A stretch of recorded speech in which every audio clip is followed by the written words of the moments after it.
Shohruh aka, Robosul o'zi qanday bizneslarga to'g'ri keladi? Chakana savdo va restoranligi.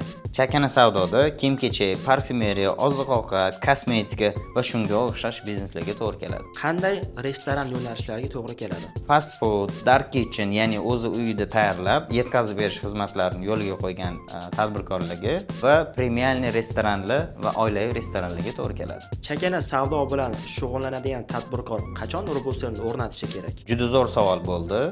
Agar biznesga ichki tizim, ya'ni onlayn omborxona, post tizimlari o'rnatilgan bo'lsa-yu, onlayn buyurtmalar qabul qilayotgan bo'lsa, lekin onlayn buyurtmalar Telegram va Instagramda shaxsiy sahifalarda qolib ketayotgan bo'lsa, shu tadbirkor Robosolni o'rnatishi shart. Restoran biznesi bilan shug'ullanadigan tadbirkorlar qachon Robosulni o'rnatishi kerak?